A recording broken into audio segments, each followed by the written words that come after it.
मानवाचा दैनंदिन अविभाज्य भाग आहे.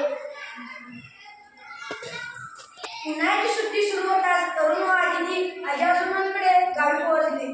तिथे मामांची मुले त्यांची आतुरतेने वाट पाहत होती. आता काय मुलांची नुसती धमाल, आंबे, पिंगळे, ऊस खाणे व विहिरी पोहणे असा मुलांचा निश्चित कार्यक्रम असायचा. दुपारी उन्हामुळे आजी त्यांना घराबाहेर खेळायला जाऊ द्यायची नाही, म्हणून मुले घरातच काही ना काही खेळ खेळत असायची. अशाच एका दुपारी मुले घरात लपाछपी खेळत होती.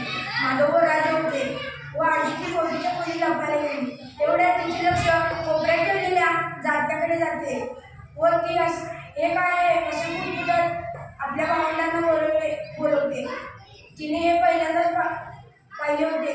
जात्याने त्या सर्वांकडे बघून स्मित हास्य केले.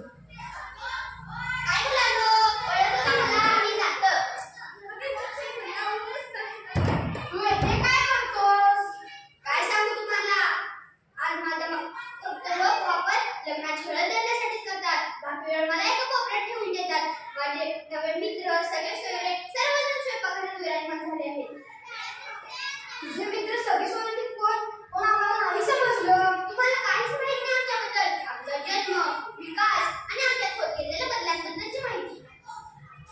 हा, मी सांगतो त्यांना आपला इतिहास. बरं का मुलांना, मानव जसा शेती करून लागला, स्थिर जीवन जगू लागला, तसे त्याला अन्न शिजवणं, अन्न साठवणं यासाठी भांड्याची आवश्यकता वाटू लागली. या गतीपोटी त्यानं मातीपासून मटकी, पसऱ्या, टाकल्या, वाडगे, घडे अशी नित्योपयोगी भांडी बनवली. अरे पण आम्ही आजही मातीच्या माठाने तंडगार काढून देतो, छोटे छोटे मडक्यात दही लावतो. पण काय रे, माणसाने फक्त मातीची गाडी बनवली का? नाही, तसं नाही. मातीच्या भांड्याबरोबरच दगडी, लाकडी, तांब्याची भांडी मानवाने तयार केली. तुम्ही वाळलेल्या गवतापासून बनलेले तुंबे कधी पाहिले आहेत का? हो, मी अशा भांड्याची खूप चित्रे पाहिली आहेत. अजूनही आदिवासी लोक त्या भांड्यांचा वापर करतात, हेही मी वाचले आहे. मुलांनो, लाकडापासून बनवलेली भिंतीलगत ठेवलेले काठवट पहा.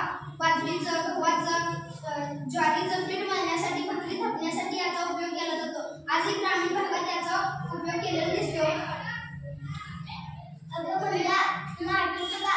तुझ्या आजीला आमच्या नवनीच्या मिक्सरची खूप भीती वाटायची. दाण्याचं दूध तुमच्या घरात असं काय काय होण्यासाठी पाट्या परवडता वापरायच्या. आता तुम्हीच सांगा मुलांना, असं काही काय त्यासाठी कोण उकळीमध्ये परत असते. आता लावला मिक्सर झालं का त्याने वेळ वाचतो, सण वाचतात. पूर्वी पिठाच्या मसाल्याची गिरण्या नव्हत्या. ही मुंगी जात्यावर धान्य दळायची, धान्य पाकळ्यानं सुरू असायचं. हे खरं आहे, पण सर्व काम करायला वेळ कोणाकडे आहे? त्याचबरोबर माती व लाकडांनी यांच्याबरोबर तांबा लोखंड या धातूंचा शोध लागला. त्यांच्यापासून वस्तू बनवू लागल्या. यामुळे आपली भांडी संस्कृती अधिक प्रगल्भ होत गेली. बरं का? म्हणजे या धातूंच्या भांडी बनवण्यासाठी खूप उपयोग होऊ लागला असं तुला म्हणायचं का? पण जाते भाऊ, आम्ही लोखंड, तांब या धातूंच्या बरोबरच चांदीच्या भांडी देखील पाहिली आहे. तुम्ही सर्वजण पलंग, खुर्ची, दरवाजे, खिडक्या, मोठे दरवाजे हे लोखंडाचे बनलेले पाहिला असतील. पण लोखंडाची कढई, लोखंडाचा तवा हेही तुम्ही पाहिला असतील. त्याचबरोबर तांब व चांदीला पर्याय म्हणून चांदी व शिसं यांचा शोध लागला. त्याचबरोबर तांब व चांदी यांना पर्याय म्हणून संमिश्र धातू, पितळ व कांस्य यांच्यापासून वस्तू बनवू लागल्या. मग स्टेनलेस स्टीलची भांडी कधी वापरात आली? पितळी व तांब्याची भांड्याची जागा ॲल्युमिनियम, इटालियम आणि स्टेनलेस स्टीलची घेतली.